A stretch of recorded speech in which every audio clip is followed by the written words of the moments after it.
My coworker sent my wife a photo of him and told her that he was the true alpha. So I showed the screenshot to the HR. Before work, I go to the gym about every other day. I'm hardly shredded, but I've gone enough that you can see my muscles when I come into work in short sleeves. I wouldn't describe myself as a gym bro or a gym rat. I really just go for my overall health. Anyways, I work in an office with maybe 25 to 30 people who work there. Anyway, I get to work one day wearing a polo, and a couple of girls and guys in the office were asking me if I had been working out recently, and I told them that I had. It wasn't flirtatious or anything like that. I think they were just giving me a friendly compliment. Plus, I'm married. But as we're discussing me working out, my coworker Gary, 40, walks in. Gary is a lot. He's one of those guys who constantly talks about how much he benches, his gains, and generally just tries to project this super intense alpha male image, which is annoying, but none of my business. This is where the problem starts. Someone asked me what my max bench was. I told them honestly, and Gary, who was lurking nearby, scoffed loudly. He then proceeded to tell me, in front of like 5 other coworkers, that my number, 170, was pathetic, and that I wasn't a real man, or an alpha. He then went on a tirade about how men need to be strong and dominant. It was super uncomfortable. I tried to just laugh it off and change the subject, but it didn't work. Since then, it's gotten worse. Every single day, Gary makes some kind of comment. If I'm getting coffee, he'll ask if I'm strong enough to lift the pot. If I'm walking to my desk,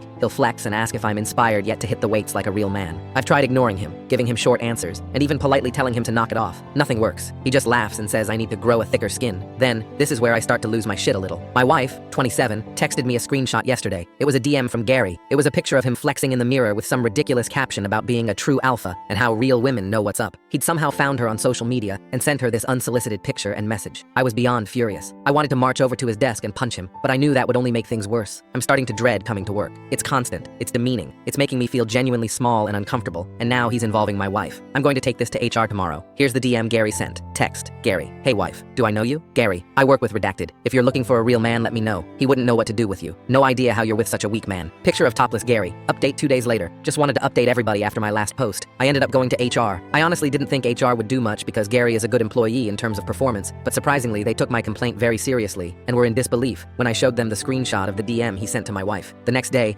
Gary was not at the office, so I wasn't sure if they had fired him or if he was just on a suspension at first, but our boss told us to let his clients know that he was out for the day if they call the office. So I assumed that meant he got suspended. He was back this morning. Usually he greets me with some kind of smart remark, but today he was really quiet and seemed to be avoiding eye contact with me. When I went to grab some coffee out of the break room, a little after that he came in there and asked if we could talk for a second. He proceeded to tell me that HR laid into him big time, and they told him that if he pulled anything like that again, it would result in termination. He then proceeded to apologize to me for everything and said that as pathetic as it sounds, he was just upset that nobody ever compliments him on going to the gym, despite how much time he spends in the gym in his free time. He said it hurt that people acknowledged me when going to the gym wasn't as big of a deal for me as it was for him. He then asked for my forgiveness. I honestly felt kind of bad for him in that moment. It was really kind of pathetic, but he did seem sorry, so I told him I accepted his apology, but if he ever messages my wife on anything again, he'll have a lot more to worry about than an HR complaint. He again apologized.